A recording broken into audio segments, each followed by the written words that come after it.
Well, I'm going into hibernation. I actually went home after work and had a little workout in, so I'm still, kind of refreshed. But it feels good to get a little blood flow. Yeah, that's the difference oftentimes in and out of season between you and me, unfortunately. Monty never stops as far as the work. He's the Alex Gordon of broadcasters. Is that fair? Well, I guess my wife says I'm very anal about my workouts, and that's not good at times because there's other things she'd like to do at times when I have to work out. And my wife says I need to be more anal about my workouts. No, she doesn't say that. She's very supportive, but if she were to say it, she probably would be right. Well, spring training is about here. Pitchers and catchers report. And when one of the pitchers reports, he may already be there, most of them are, he will do so now under contract, and that is Greg Holland. And so this will be our ITD move of the week, brought to you by the Independent Tire Dealers, locally owned and operated. Find an independent tire dealer near you going to itdroll.com or call 1-877-ITD-ROLL. Who should we talk about first, Greg Holland or our buddies at ITD? Well, I want to talk to my buddies at ITD because I'm actually going to be picking up a new set of tires. I'm going over to Blue Valley Goodyear tomorrow, an independent tire dealer, and I'm very anxious to get a new set of some new rubber on my ride. But it's kind of a habit for me. Anytime I need tires, the independent tire dealers, itdroll.com, find a dealer near you, and they will certainly take care of you. They just have a specialization. They cater to what you need, and that's what I like about them. And there's a good segue here, because beyond just pumping up our friends at ITD for good reason, but Monty is, I don't know if I'd say an expert, maybe an expert, but an aficionado of cars. That is a passion of yours, and so you definitely want to take care of them. They are like beyond your first 4 children, they're the next of your children, I think. And then when it comes to closing games and the role as a Royals closer, that's something obviously that's very important to you as the all-time Royals saves leader. And you watched Greg Holland last year have the greatest single season, at least based on saves, and really a lot of other numbers too, in Royals history. And so today he ends up signing a deal, reported $4.675 million. He was asking for 5.2. The team was going to go with 4.1. They avoided arbitration. Thoughts on this deal for Greg Holland? Well, obviously, this was a move that was going to take care of itself one way or another, either to get settled like it did, or it was going to go to an arbitrator, and someone was going to decide for Greg and for the team whose number was the right number. And eventually, I think, like happens 99-point-something% of the time, there's a settlement where they do a deal that's somewhat close to the midpoint. The team is really good at selecting a number to submit for the arbitration process, as are agents. And when you have two really qualified and two very experienced parties negotiating, oftentimes they come up with the right numbers, and obviously in this case they did.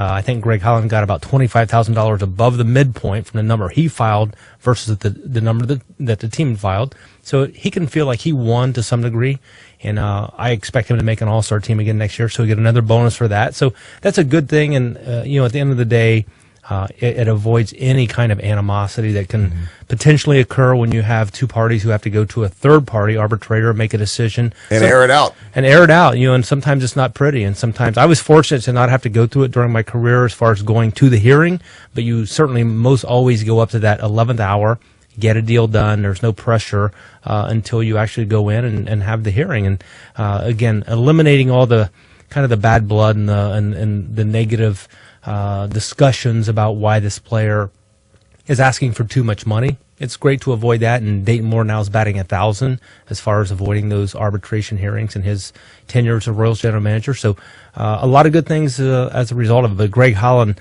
like you mentioned, I've said this a number of times, his season was just so spectacular. As we firsthand experience almost every one of his saves, it was just amazing to watch the guy go out and do his job. A lot of discussion early in the season as far as whether he's the right guy or not. A lot of people were kind of calling for Calvin Herrera to be the guy after Greg Holland was a little shaky maybe in his first save opportunity in Chicago. We went to Philadelphia.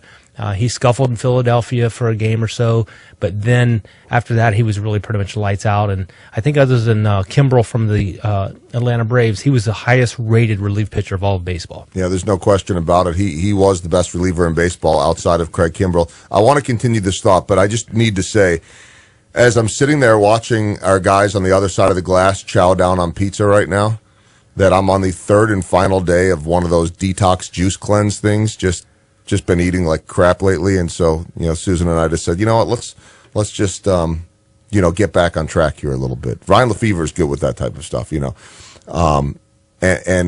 they say you don't crave it by the third day. And honestly, I'm looking at these guys, and I'm not really craving it, but I'm a little bit envious. Just like they're all just chomping away in there.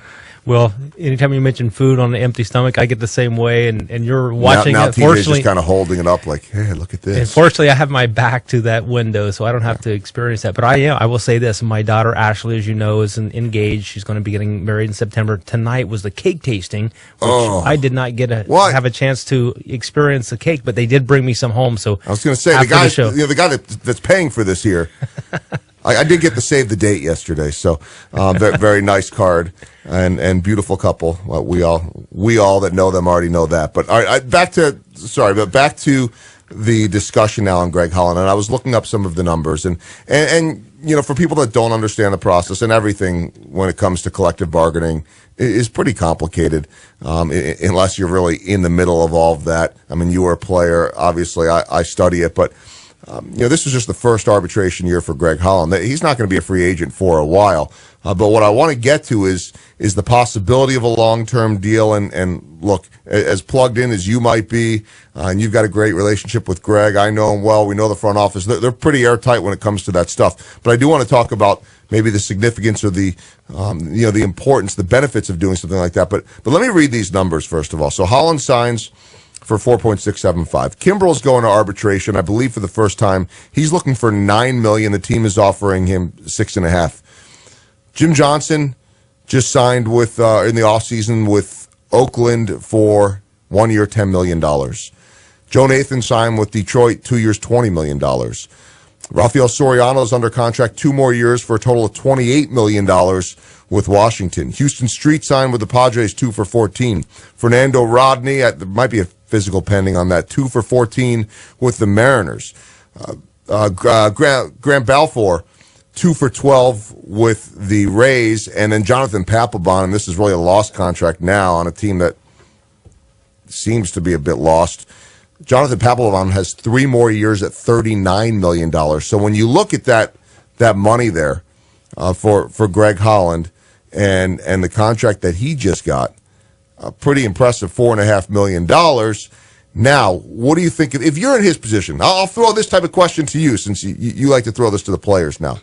If you're Greg Holland, how are you going about this? Because he's got $4 million in his pocket now, $4.5. Huge raise from last year's, $500,000 that he was making.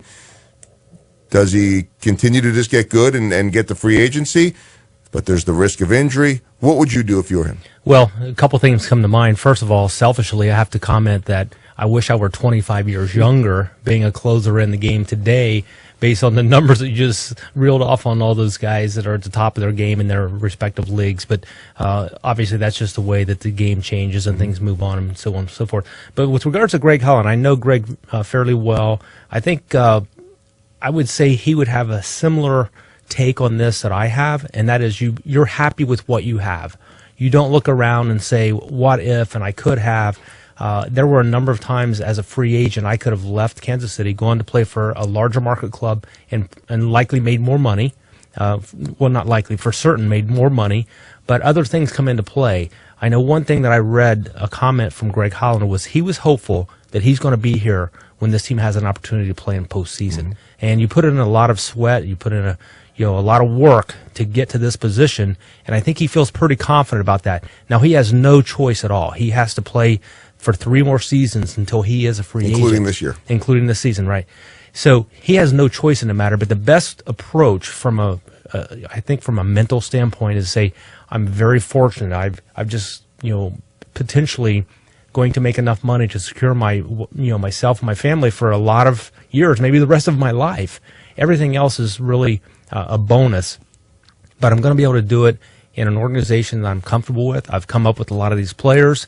I have a chance to see this thing through to where we've all started working. And as we know, Greg Holland was the very first player in the Dayton Moore draft, his first draft, who made it to the major leagues. And now we're seeing the fruits of all that work that went into scouting him, drafting him, developing him, and now Greg Holland the opportunity to really kind of live that dream and be the closer on a team that has a chance to do something special. Yeah, and we'll see. I mean, it would not surprise me if tomorrow or in 2 weeks that we hear that there's a long-term deal somewhere in the middle of spring training, like we heard in past years with guys like Alex Gordon and Salvador Perez and Alcides Escobar.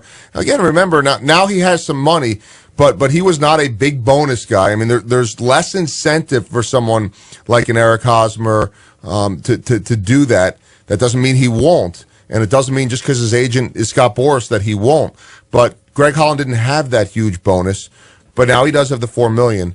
We also know that closer's role. I mean, it's certainly a testament to you and Quiz and really to a lot of guys, certainly Mariano Rivera, but guys, Joe Nathan, that have done it and been able to remain the closer. It's such a fickle position, and it's one that you look at who the starting closers are. It's almost like running backs in the NFL, where it really changes year to year, and there's a handful of guys that are able to stay in it.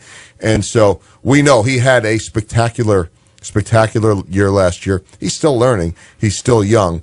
And, the organization has shown a willingness to do long-term contracts, but they're not gonna go crazy either on it. And so, I mean, it'll be interesting to see how that one plays out. But it wouldn't surprise me if something was done in a couple of weeks.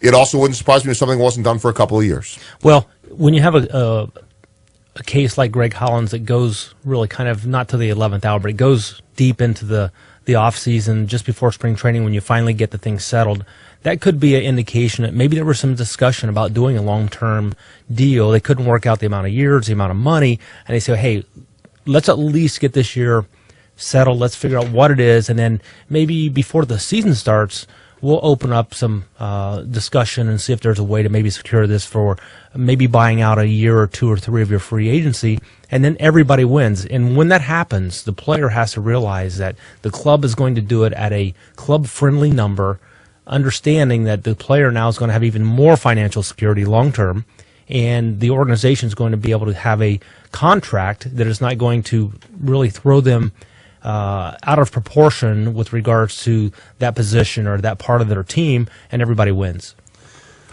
All right, so that was the big Royals news of the day, and it's great news. I was watching some of the local news on TV, and that was the big Royals story of the day, which was great because everybody understands how important Greg Holland is. There was no danger that he wasn't going to be signed. This isn't an NFL type of situation where you have holdouts. I mean, that would never happen with a Greg Holland, but really you just don't ever see that in baseball like you do in the NFL. So good news, just to have it done. He can go to spring training, focus on what he needs to, not worry about anything, go have a little celebration with his wife to celebrate the new $4.5 million contract, and make sure that, you at least make sure that you get those Q-tips going. Put the Q-tips in a trash can. Because, come on, we asked Greg last week as a guest what's the one thing he bugs his wife with, and he said there were a lot, but one was leaving the Q-tips out. And we did hear from his dad, who thought it was just impressive that he used Q-tips. That is one of the many reasons, beyond just the performance on the field, that we like Greg and his family. Good sense of humor. A lot coming up here on the show. We're going to visit with Mike Sweeney, who has a new role with the organization. We'll do that in about 15, 20 minutes. But when we come back, Monty, I want to ask you a couple of things. The big news of the day, Major League Baseball, was Derek Jeter announcing his retirement after this year. There's always been some really interesting, at least in recent years, sabermetric buzz about Derek Jeter, about his value on the field offensively, defensively, and then there are the intangibles. Where do those play in? And so as a former player, and one, by the way, that does pay attention to the numbers more than a lot of former players or current players, I want to ask you your thoughts on sabermetrics, how you use them, if they're important, how important they are. So much more coming up here on the Sports Radio 810 Hot Stove Show.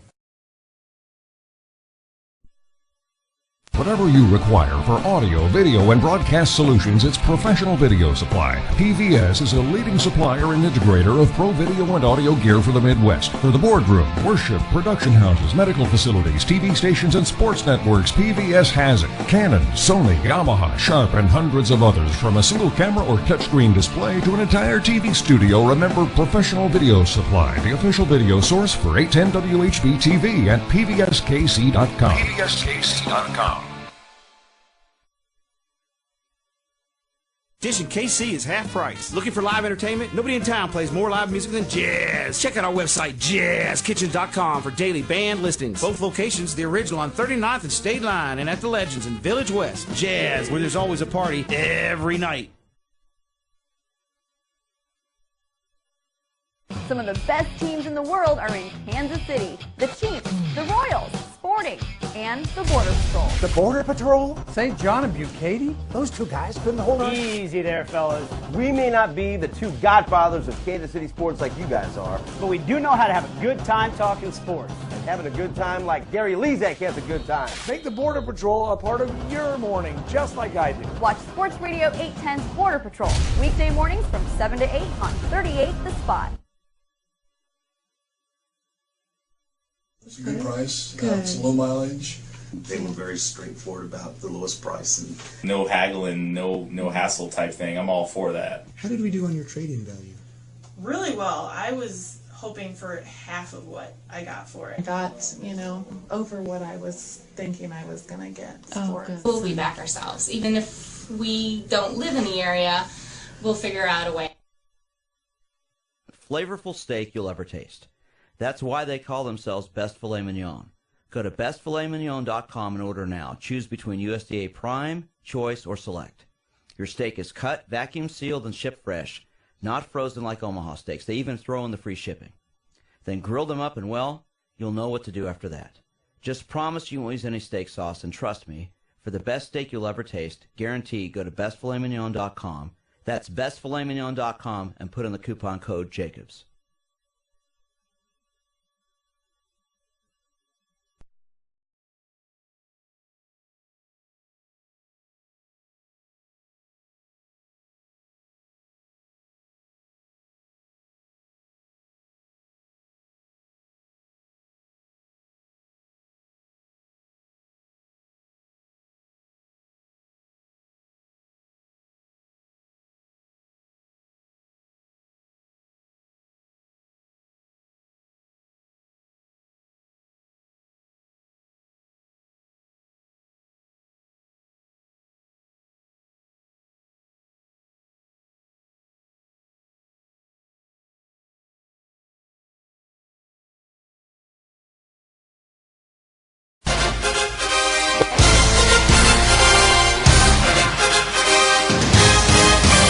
Back on the Sports Radio 810 Hot Stove Show, Joel Goldberg alongside of Royals Hall of Famer Jeff Montgomery on yet another cold, icy, at least the ice that's still here, evening in Kansas City. It is about to start to go away. That's what I heard Gary Lezak saying on the news tonight. He said, I think he said something like, the big melt. He kind of did it like that, too. So that got me jacked up about it because it's enough already. Music to my ears. Yes, it's absolutely enough. And then, of course, people for spring break, and a lot of people will start heading out to Arizona. That'll be coming up soon, and it'll just be nice to get reports out of Surprise. And I'm heading late next week, and be good to start talking baseball on an everyday basis. But this is the Sports Radio 810 Hot Stove Show, brought to you by the Independent Tire Dealers, locally owned and operated. Find an independent tire dealer near you by going to itdroll.com. Call 1-877-ITD-ROLL. That's what Jeff Montgomery does very often, or at least when his cars need new tires. New shoes on the new cars. And that's something that Monty will readily admit. He sometimes likes to go out and get those new shoes. And I'm a softie there. You are, absolutely. All right, let's talk a little bit about the big move of the day in Major League Baseball. And I know this is a Royals Hot Stove Show, so I really always try to relate everything back to the Royals. And Derek Jeter announcing his retirement on Facebook, of all places, today. There are a lot of people that cover him that said they had no idea he had a Facebook account, but it was verified. He is retiring after the year, and I think that's good, too. I would have hated to see him hang around too long and be remembered for something other than he is. I think he's been the face of baseball for many, many years now, and the face of the Yankees, who, we've said it many times, we don't like the Yankees. There's not a lot to like about the Yankees unless you're one of those people here in the region that, I don't know, claims to have had your dad or your grandfather was a Yankees fan, so you show up at the games coming in from, Manhattan, Kansas, that is, in a Yankees jersey. But the two guys that I've just always had incredible respect for while hating the Yankees have been Mariano Rivera, who went out so gracefully last year, and Derek Jeter. And so we know all about that. It'll be a great going-away party for him. What I want to ask you, Monty, is who was the Jeter of your time? And I'm talking full package here. It doesn't matter what position, but the guy that could do it offensively, maybe defensively, but the guy that could carry a team on the field, off the field, face of the franchise, and someone that as an